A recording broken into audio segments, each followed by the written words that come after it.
Pops Reaction with me, BP1 and BP2. We're back on our US info journey today with 5 ways that British and American meal etiquette is very different. From a video from Lost in the Pond, from Lawrence. Yes. We've done a few on his channel. Go check out Lawrence. But here is our reaction to what he's saying about Brits and Americans. So he's more informative about what the differences are, and our reaction is, do we agree? Do we agree? Ultimately, yeah. And you know, how do we learn anything different from America? Because obviously we're on our learning journey as well, so we get like a double whammy out of it. So, yes. All right. Any ideas what there can be? Anything that instantly springs to mind? Meal etiquette. I mean, it can only be. You know, when you're sitting down, where you sit, where you eat, maybe what you eat with. Right. I'm not sure. You know, I would assume that knife and fork is the same in America, or spoon for dessert, or whatever. How tables are set up, I don't know. Mate. Well, I you know, meals. Surely they have silver service like we do, and sit down for the 7-course meal every night with 5 knives and forks, soup spoon, dessert spoon, fish knife. I mean, we do that every night here. Absolutely, and sing God Save the King. Absolutely, that's what we do. And then run up and clean the chimneys. Oh. Hey. Crack on, mate, before they all turn off. Yeah, let's turn on. Let's go. Your accent and you are American. Their ears might prick up a bit thinking, here comes a payday. I'm not sure. Hello, I'm Lawrence, and I'm on a quest to uncover all of the memos that Britain and America lost in the pond, and one of those memos pertains to how we eat, dining etiquette. It's so important, especially when you're meeting your American family for the first time. I'm not talking from experience, maybe just a bit. Cultural differences around the dinner table don't just come down to the words we use, like chips versus fries, or the dishes that we serve. So, you know, America's pecan pie versus Britain's spotted dick. And that is an actual dessert, okay? Look it up. It is. Just not on your work computer. But it's also about some of the mechanisms that we use to get it into our mouths. I'm still talking about food. And also some of the customs and politeness norms that comes with the process of eating. And so without further crab rangoon, here are 5 ways that British and American eating etiquette is very, very different. All right, come on then. Whether you call it cutlery, like we do in Britain, or silverware, or flatware, or in this case plasticware, because, you know, we are rationing, we can all agree that without them, meal times would be very, very messy, especially in America where they put sauce on everything. But the real question is, how do we hold them? And this was part of my existential crisis after I moved to the United States, because I grew up learning the European style, or as it might be known here, the continental style. And when I say that, I'm referring to what is the official utensil etiquette, right? As opposed to the official American etiquette. And I'm going to show you, I think anyway, some of the differences. I personally don't have either etiquette completely down, because in my wife's words, I still eat like a toddler. But it mostly comes down to how we hold the fork. In Britain, you hold it kind of like that, I think. Yep. So you've got it, the end of it's touching your palm, and then you sort of grasp it with your thumb and your pointy finger. That's true, yeah. And it's there for pointing downward, right? And you stick it into the potatoes or the strawberries or the spotted dick. And notice it's in my left hand. That's going to be important in a moment. And in the other hand, you have your knife, right? Usually like this, with the pointy finger right there. And it's touching your palm again. So consistent on both hands, right? It's almost an extension of you. You're almost Wolverine, but from the United Kingdom or Europe. And then you do this, right? Usually at a lower level. You wouldn't be able to see it because my arms are off screen now. So I'll put them back there. And then you cut into the potatoes or the strawberries or the creamy spotted dick. I mean, you can come with custard. That's normal. And voila, put it in your mouth. There's nothing on this. This isn't that scene in Hook where they eat invisible food. It goes this way round. Right, with the tines facing downwards toward your tongue. So in America, it's quite a bit different, right? So people will hold their fork like this, with the tines facing upward. In other words, to kind of scoop up the food, right? So they'll do that. And okay, well, let's just pause it there, because All right, now let's find out about the knife and then we'll have a chat. Actually, sometimes, not every time. I mean, I'm sure there are people that circumvent all of the things you hear in this very list. But sometimes Americans won't even use a knife, right? You'll just see them scoop something up, maybe a potato. We won't go through the entire list again. Put it in their mouth. If they want to cut up things in that way, sometimes they'll do it with the fork, right? Don't recommend it with plastic forks. You know, you can get through these pretty quickly if you do that. But if they do use a knife, they may turn the fork like this into the potato and then cut like that. Well, obviously. You've got it there, you turn it back around, it's in your gob, and there you go. Bob's your uncle, you've got potatoes. And, you know, that's what a lot of Americans do. My father-in-law, though, did this. He had it like that, and like that. He'd turn it that way, and then like that. It was, it sort of looked, okay. I should tell you that my in-laws were cavemen. But it was through those very cavemen / dear relatives of my wife that I was first introduced to our next entry. All right. So there was a lot going on there. I mean, we are brought up the continental way, holding a knife and fork like that. But I have to say, you know, if I'm having a lazy time, sat on the sofa having a TV meal, and it might be something like chili con carne or sausage and mash, I'll probably just eat it with the fork the way he did there, turn it upside down, because it's a shovel of food, isn't it? Depends what the food is. It does. Yeah, and that's the thing. I mean, I agree with exactly how we hold it, and that's how I hold it. However, I get the same comments probably because I actually hold my fork in my right hand. Yep. Instead of my left. Okay, so should be a left-handed jobby. Yep. Well, you say it should be. I did try and look this up years ago because I got so much flack about it, and it was just because like the Queen, that's the way she holds it, and it was just like, well, if she holds it that way, then it must be, you know, etiquette must be that's how you hold it. Or going back into like royals and back. Well, it's left and right-handed again, isn't it? You know, the fork is kind of a holder, and then you're operating with the knife, which, you know, generally is with your more dominant. It's your dominant hand. But for me, even though I'm right-handed, I still hold my fork in my right hand. I don't know why. It's just how I've always done it. I'd just say you're special. Well, yeah, I know. Everybody knows that. Love you all. But no, the same as you. I will scoop, because sometimes when you have your fork and you use your knife to scoop it onto the peas, fork, you're not going to sit there and stab, like, you know. You're not going to stab peas. 500 peas or beans. Of course you're not. And if it's mashed potato, then, you know, that's a sort of a. It's dependent, but it's a shoveling food, that isn't it? You know, Chinese. Oh. It's a hit and miss, I'd say, with that. Yeah. In principle, yes. Yeah. But there are times. I mean, the one where you see him go like that. Oh. I mean, come on. No. It's not that hard. That's just something. I'm going in. You shouldn't be. That's just not right. That's not right. That's something you see on a. In any way. So let's go. Come on then, Lawrence. Next one. Saying grace. Yes, saying grace. This one is quite a tough entry in many ways because, you know, in order to talk about it, I do have to somewhat generalise. And also, I don't have much data to back up what I'm about to say. It's more observationally driven, right? So when I lived in England for 27 years of my life, I don't say that with disdain. It was a good time.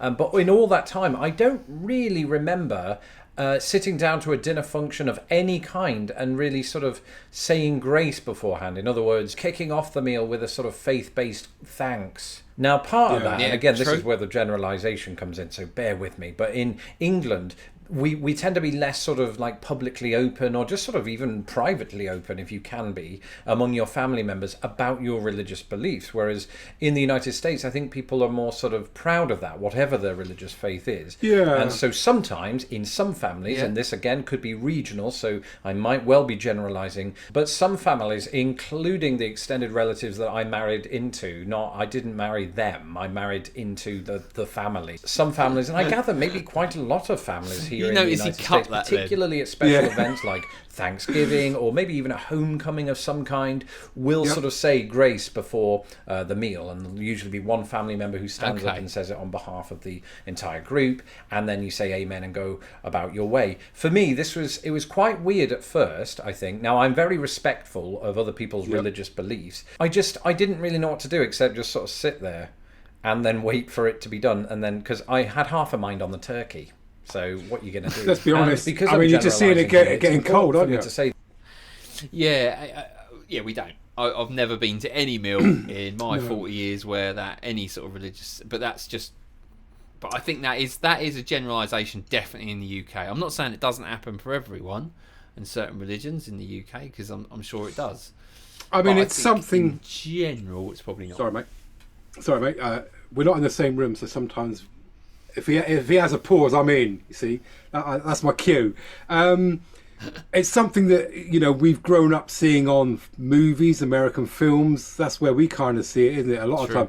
And the funny thing is, you can be watching a movie that's sort of, full on gun fest fighting, then they'll sit down and have, say grace before meal, get up, go out and kill a few more people. So it doesn't mean that you're completely sort of God fearing people. It's quite a strange one, but it's not something we practice here, and as Lawrence sort of rightly pointed out, do it before the food comes out, as it's all getting cold. Crack on. It is, yeah.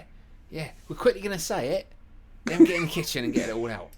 Cheers for lunch. This is my experience. I'd be very interested to hear other people's experiences, other Europeans' experiences of coming here and maybe having to say grace when they're not used to it, or Americans that don't themselves practice this. I've also heard it can go one step further here, where the whole family holds hands.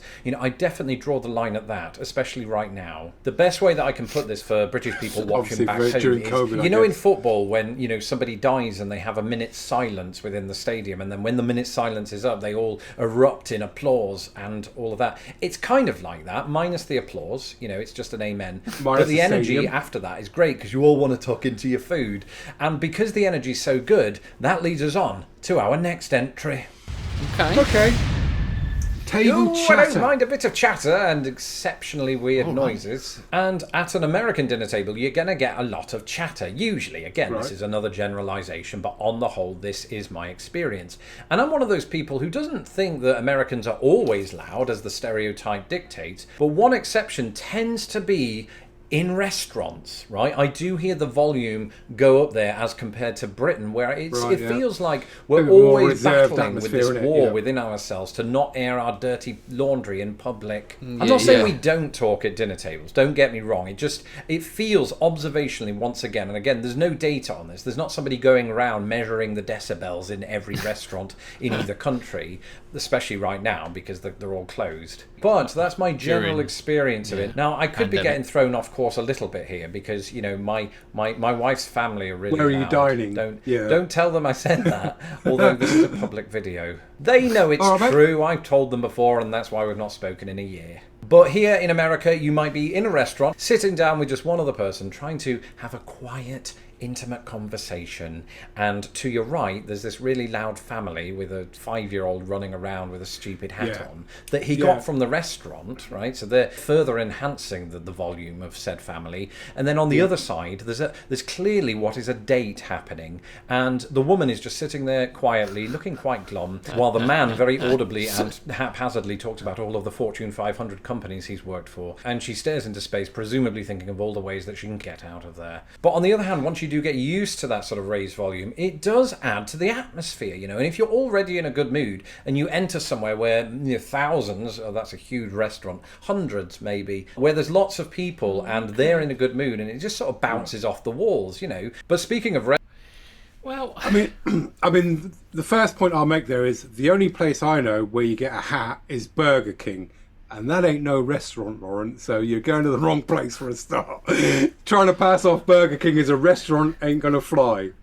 Well, when he said he's lived in Britain for 27 years, I think back then, the fact that you used to get you used to get hats, didn't you? You used to get like a little fold hat as a kid and put it on, but that's gone now, and I haven't seen that for 10 I think 15 you meant the American years. restaurant. Oh, there. Really? That's right. He said the American over there. Yeah, no, we've never gone anywhere where you get a hat like that in a restaurant. But he said in America, the kids. I mean, right. The thing is, we got asked this on the comments. Do you prefer going to a pub for lunch or a restaurant? If we went to a pub lunch, we'd expect that kind of behaviour.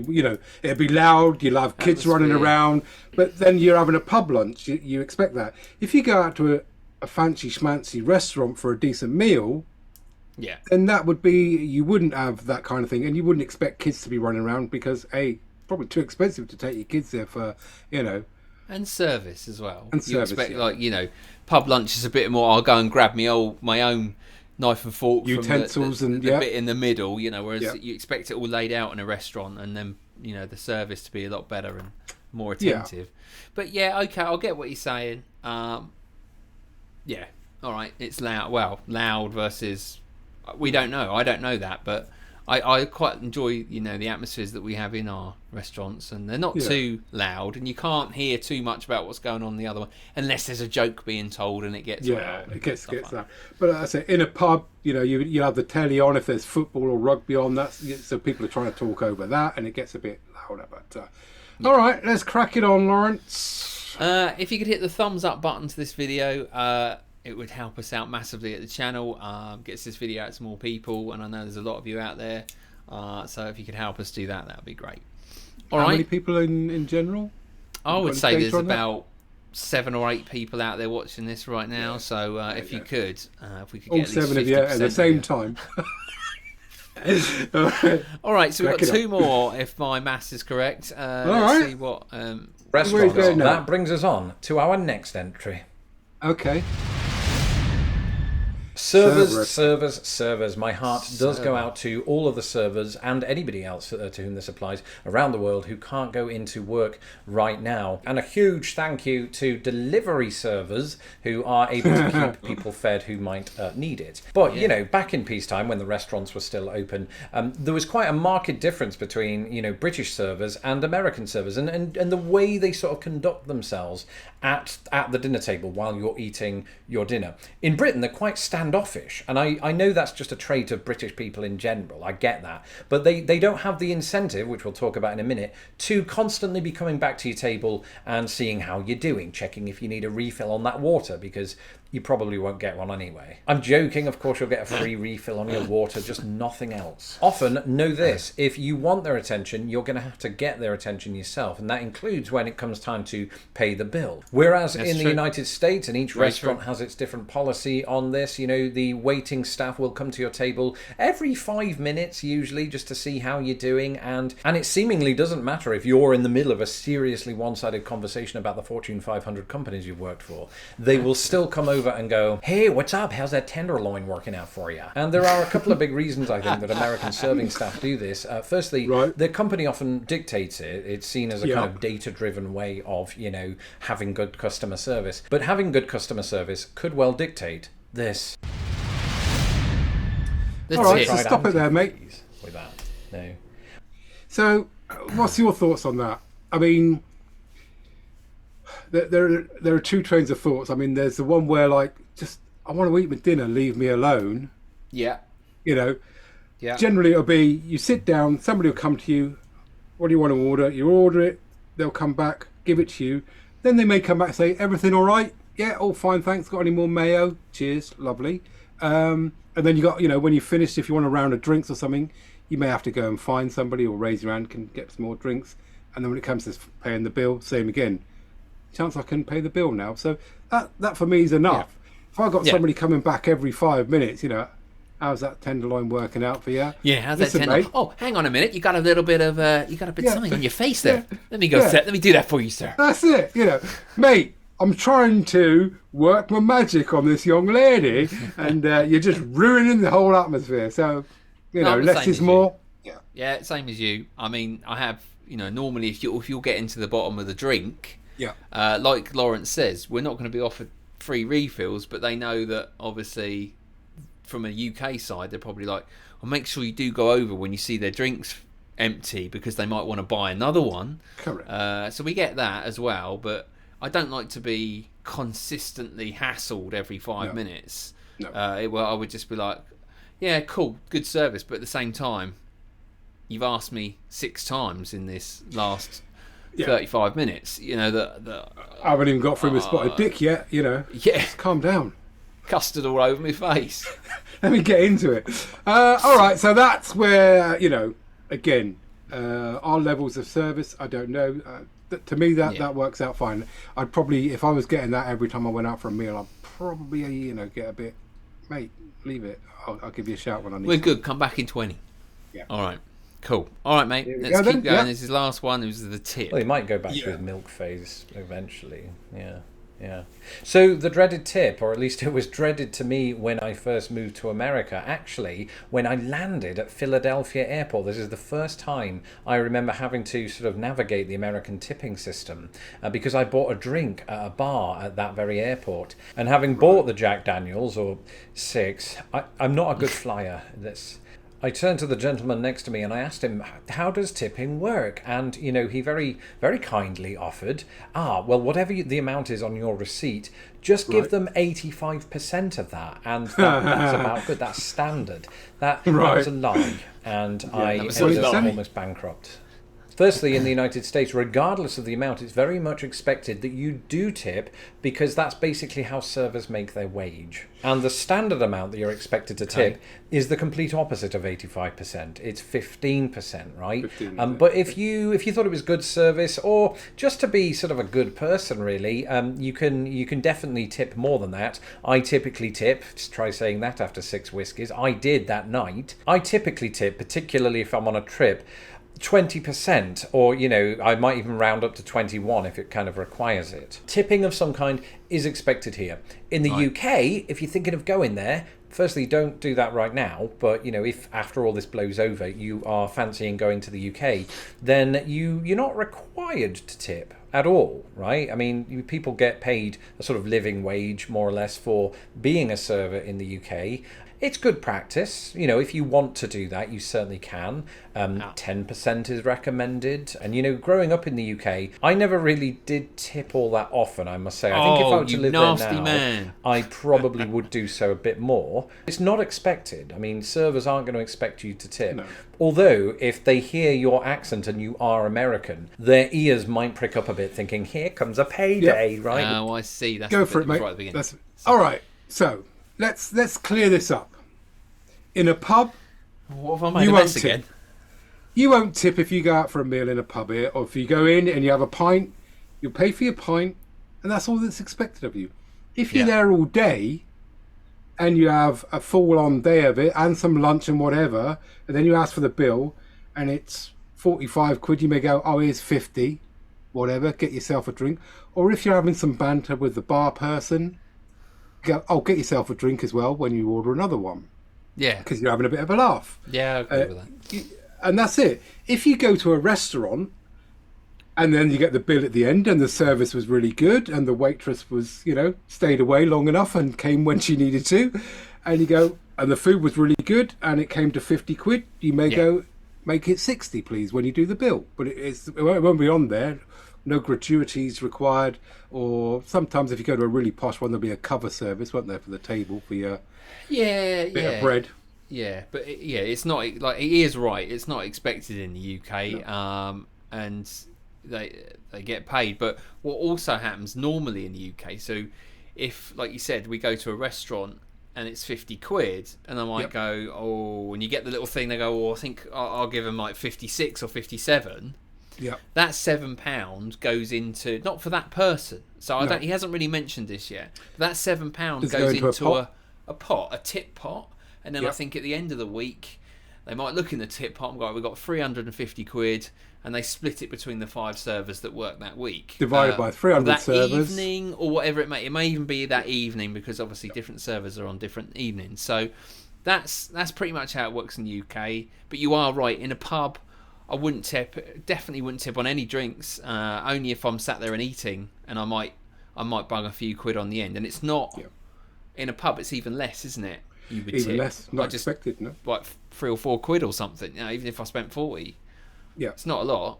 Not a lot. Or like I say, get yourself a drink, mate, or, you know. Yeah, I know it's going into a pot and it's not going into, not for that person. Pocket. Yeah. Which is sometimes, unless you got cash in your pocket and you slip them, but they're not going to do that. That cash will go in that pot as well. So they've got their own etiquette themselves, haven't they?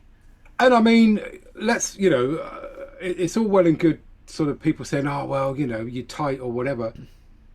why are you not paying the servers what they deserve in the first place? That's just a way for the establishment to get away with going, well, you make the money up on tips if you do a good job by going over there every 5 seconds and asking if their tenderloin's all right. No, just pay them a decent wage. Yeah. And then everything that they make over and above that is, you feel good for it. You don't feel like, I've got to hustle my ass off tonight just to make a living wage. That does that mean the food's 15-20% cheaper? Do you know what I mean? You know, because we pay for the food, and that food isn't the food that we're paying for. We're paying for the food, where I'm sitting, the staff that's given it to me, and that's all sort of pre-loaded, into that point, into what the value of that £10 burger. Whereas if I spent $10 on a burger in the US, maybe it should be $8, because actually I'm not paying for the person that's serving me. So I'll pay them the $2 or $3 afterwards. So it's interesting. I wonder if that's incorporated into the value. Is the food cheaper if you were to do like for like? Well, like I say, 15% on top every time you go out. I mean, then you'd start going, especially in this current climate. When I go out now, you know, my $10 burger is going to be, you know, $11.50 or whatever. Can I do that times 4 people? Probably not, or whatever. The other one that's a strange one for me. This happens a lot in European places. When you go to the toilet and they got the toilet attendant sat there with a little tray waiting for the tip on the way out. That one's always worried me. Yeah. Well, what did you do European for toilets? Yeah, I mean, you didn't come and help. You didn't wipe up. Nothing. Little spray of cologne, sir. Yeah. This is going to cost you like £1.60. It's a very weird one. €2 for mainly in European toilets. Although, to be fair, they are always clean, and you can't see under the doors. Yeah. All right, mate. Let him finish. All right, let's let him finish. We've added our 10 cents the other way worth. round here. As soon as servers hear a British accent, they must be filled with dread. Or maybe that's not true. Maybe servers hear a British accent and think, he's ripe for manipulation. You know, I've had some bad experiences. That's it for this episode. Thank you for joining me today. And, you know, it's kind of... That's cool. Nice one, Lawrence. Thanks for mate. Bringing that to our attention. And you've got our 10 pence our worth. side of the... Not even 15% worth you got to chuck in there. But thumbs up would be nice if you agreed. If you didn't, in the comments, tell us we're full of it. And... we'll probably reply and tell you why we think we are too. But I must admit, you know, we do our live shows every few weeks, every couple on a Sunday. So do join us for those. Check out, you know, keep those out. And we do see the tips that we do get on our live shows do tend to come from the US, because you know the US are used to sort of tipping people and saying thank you for people. So thank you, You know, we do appreciate that on the channel. So you know, it swings and roundabouts. It is indeed. There you go. There you go. Thanks Cheers for that. And thanks to my mate. Cheers. Is that your mate out there? Because I am. Yeah, out there. Yeah, no. And BP1 I was just not making sure, special one. Special one. Until tomorrow, it's goodbye from me. Goodbye from him. Cheers all. Cheers. He's a 20th century boy.